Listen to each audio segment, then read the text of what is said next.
ஒரு சூப்பரான சுவையான சாம்பார் பார்க்கலாமா? நான் வந்து மண் சட்டியில தாங்க செய்ய போறேன். மண் சட்டியில வந்து ரேசன் பருப்பு தான் நான் எடுத்திருக்கேன். ஒரு 4 டயம் நல்லா அலசிட்டு, கொஞ்சம் போல வந்து எண்ணெய், வெள்ளைப்பூடு மட்டும் போட்டு வேக வச்சு தனியா எடுத்து வச்சுக்கிறணும். தக்காளி, வெங்காயம், பச்சை மிளகாய் நறுக்கி வச்சுருக்கேங்க.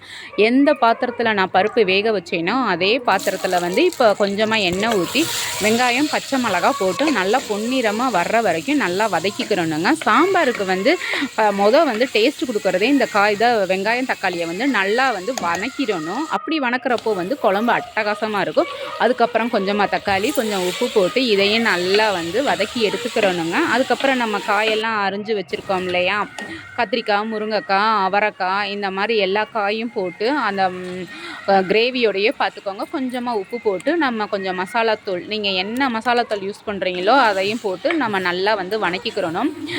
சில பேர் வந்து இதில் நல்லா எண்ணெய் திரிஞ்சு வர்ற அளவுக்கு வைப்பாங்க. நம்ம எண்ணெய் வந்து அந்த அளவுக்கு ரொம்ப சேர்த்துக்கக்கூடாது. கம்மியாக பண்ணுறப்போ இந்த மாதிரி கொஞ்சமாக பரட்டி விட்டுட்டு அரிசி களைஞ்ச தண்ணியை இதில் ஊற்றி வேக வச்சிடணும். இப்போ உப்பு பார்த்தீங்கன்னு நினச்சிக்கோங்களேன், ஓரளவுக்கு கரெக்டாக தான் இருக்கும். நம்ம ஏற்கனவே வந்து தக்காளிக்கும் உப்பு போட்டிருக்கோம், காய்கறிக்கும் உப்பு போட்டிருக்கோம். அதனால் வந்து குழம்பு கொதிச்சு வரையில் உப்பு மட்டும் நம்ம கரெக்டாக பார்த்துக்கிறணும். இந்த மாதிரி குழம்பு வந்து காய் வெந்துருச்சான்னு பார்க்கணுங்க.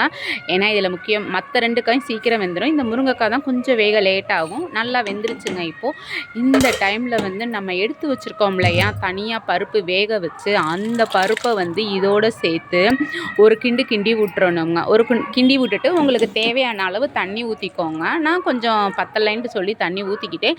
இது கூடயே வந்து அந்த கொத்தமல்லி வந்து நல்லா சாப் பண்ணி இதில் போட்டுறணும். சில பேர் வந்து இறக்குனதுக்கப்புறம் தான் கொத்தமல்லி போடுவாங்க. நீங்கள் இந்த மாதிரி கொதிக்கிறப்போ போட்டு பாருங்கள். குழம்புல வந்து அந்த கொத்தமல்லி கொதித்து அதோட ஃப்ளேவர் இறங்கி சாம்பார் சூப்பராக இருக்கும் பார்த்துக்கோங்க. இப்போ நான் புளி வந்து ஒரு சொல்ல மட்டும் கரைச்சி வச்சுருக்கேன். அதையும் ஊற்றி அவ்வளோதாங்க மூடி வச்சிட்டேன். இப்போ தாளிப்புக்கு பாத்திரம்லாம் வானலியில் வந்து நல்லா வடசட்டி காஞ்சிருச்சு. கடுகு போட்டு நல்லா பொரிஞ்சதுக்கப்புறம் கருவேப்பிலை, பட்டை வத்தை தாங்க நான் குண்டு வத்தை எடுத்திருக்கேன். குண்டு வத்தலுக்கு ஒரு டேஸ்ட் இருக்குங்க. அதுக்கப்புறம் பெருங்காயம் போட்டு அவ்வளோதான். அதில் இருக்கிற குழம்பு கொஞ்சோண்டு இதில் ஊற்றிட்டு அப்படியே மூடிடணும். கொஞ்சம் போல் வந்து சீரகம் வந்து நான் அப்படியே கையில் வந்து க்ரன்ச் பண்ணி போடுவேங்க. சில பேர் வந்து வேகையிலே பருப்போடு போடுவாங்க. நீங்கள் இந்த மாதிரி போடுங்க. செய்ய தெரியாதவங்க கூட சூப்பராக இருக்குங்க சாம்பார்.